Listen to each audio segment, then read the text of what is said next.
Friends, welcome to my channel. ఇప్పుడు మనము చూస్తున్నటువంటిది బౌద్ధ శిల్పాలతో మారుమూలన ఉన్న ఒక గ్రామం.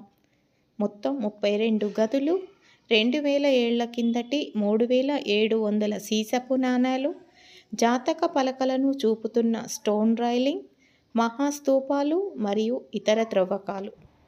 దీని యొక్క చరిత్ర తెలుసుకోవాలి అంటే ఇక మనము వీడియోలోకి వెళ్ళవలసిందే. వీడియో ఎండింగ్ వరకు స్కిప్ చేయకుండా చూసినట్లయితే ఇది ప్రతి ఒక్కరికి, స్టూడెంట్స్కి, ఇంకా గ్రూప్స్కి రాసే వాళ్ళకి కూడా యూస్ఫుల్గా ఉండేటువంటి చరిత్ర ఇప్పుడు నేను ఈ వీడియోలో చెప్పబోతున్నాను. దయచేసి వీడియో ఎండింగ్ వరకు స్కిప్ చేయకుండా చూడగలరు. ఇక్కడ మనము వీడియోలో చూస్తున్నటువంటి ఈ ప్రదేశము తెలంగాణ రాష్ట్రంలోని సూర్యాపేట జిల్లాకు దగ్గరలో ఉన్నటువంటి ఒక గ్రామము. పురావస్తు మ్యూజియాల శాఖ వారు ఈ ప్రాంతంలో జరిపిన త్రవ్వకాల తర్వాత ఇక్కడ బౌద్ధ చైత్యరామపు అవశేషాలు ఉన్నాయని, ఒక పెద్ద బౌద్ధ స్తూపము, ఇంకా సముదాయాలు, స్తూపాలు నిర్మించినటువంటి 2 పెద్ద పెద్ద స్తంభ మందిరాలు కూడా ఇక్కడ బయటపడ్డాయని తెలిసింది. దాదాపుగా 6 సంవత్సరాల పాటు జరిపినటువంటి త్రవ్వకాలలో, అంటే 2001వ సంవత్సరము నుంచి 2007 వరకు జరిపినటువంటి త్రవ్వకాల్లో ఇక్కడ మహాస్తూపము, చైత్య గృహాలు, ఉద్దేశిక స్తూపాలు, బుద్ధుని ప్రతిమలు, బౌద్ధ చిహ్నాలు, జాతక కథలు, సిద్ధార్థ గౌతముని జీవిత ఘటాలు మలిచిన అపురూప శిల్పాలు, శాతవాహన క్షేత్రాలు, ఇక్ష్వాకుల మహావీరుల నాణాలు, మట్టి సున్నపు బొమ్మలు, పూసలు ఇక్కడ లభించాయి. ఉత్తర భారతదేశాన్ని, దక్షిణ భారతదేశాన్ని దక్షిణ పథంతో కలిపే ఒకప్పటి జాతీయ రహదారిపై విలసిల్లిన ఫణిగిరి హీనయాన, మహాయాన బౌద్ధ శాఖలకు నిలయమై బౌద్ధాచార్యుల ఆవాసంగా ఉన్నట్లు తెలిపే ఆధారాలు ఇక్కడ దొరికాయి. ఈ మధ్య చేపట్టినటువంటి ఈ తవ్వకాలలో తొలిసారిగా 7వ రోమన్ చక్రవర్తి నెర్వ 96-98 ఒక శకముకి చెందినటువంటి వారు ఇక్కడ విడుదల చేసినటువంటి 7.3 గ్రాముల బరువు గల బంగారము నాణెం కూడా బయటపడింది. ఇప్పుడు శాసనాలు, ఆధారాల గురించి తెలుసుకుందాము.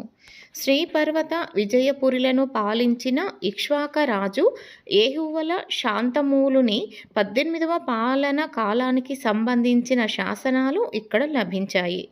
ఇంతవరకు ఆ రాజు 11 సంవత్సరాలు మాత్రమే పాలించిన ఆధారాలు లభించగా 18 ఏళ్ళు ఆ రాజు పాలించాడని తెలిపే శాసనం కూడా ఇక్కడ లభించింది. అదే శాసనంలో శ్రీకృష్ణుని ప్రస్తావన కూడా ఉంది.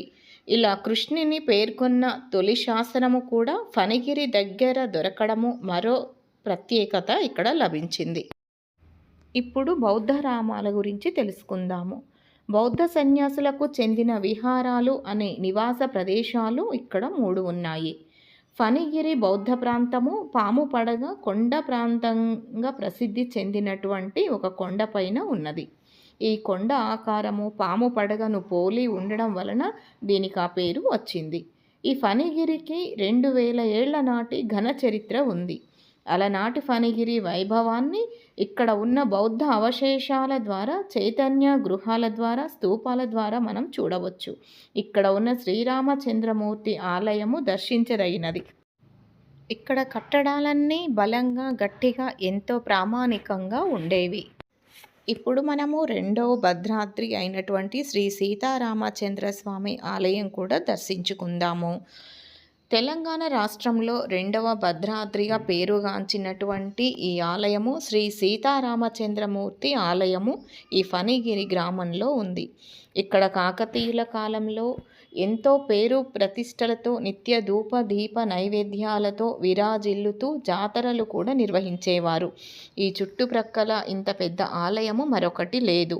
ఆలయం చుట్టూ రాతి కట్టడాలు, పెద్ద పెద్ద రాతి స్తంభాలు, కళ్యాణ మండపము, కోనేరు, ద్వారపాలకులు, తేరు, ఆంజనేయ స్వామి విగ్రహము, శివలింగము, నాగదేవత, చుట్టూ చెట్లు, పచ్చని ప్రకృతిలో ఎంతో అద్భుతంగా ఉండేది. శ్రీ సీతారామచంద్రస్వామి ఆలయానికి దాదాపుగా 150 ఎకరాల స్థలము ఉంది. ఎంతో అద్భుతంగా ఉన్నటువంటి ఈ పచ్చటి ప్రకృతి మధ్యలో ఉన్న ఈ ఫణిగిరి కొండ గురించి ఇప్పుడు మనము తెలుసుకున్నాము కదా. ఇక్కడ మనము మన తెలంగాణ రాష్ట్రంలో ఉన్నటువంటి చరిత్ర గురించి తెలుసుకోవాలి అనంటే ఇంకా మన ఛానల్ని సబ్స్క్రైబ్ చేసుకొని వాళ్ళు ఉంటే చేసుకోండి. ఇది ప్రతి ఒక్కరికి కూడా ఉపయోగకరంగా ఉంటుంది. సో ఫ్రెండ్స్, మీకు ఈ వీడియో నచ్చిందని అనుకుంటున్నాను. వీడియో నచ్చితే దయచేసి లైక్ చేసి సబ్స్క్రైబ్ చేయగలరు. Thank you friends for watching our video.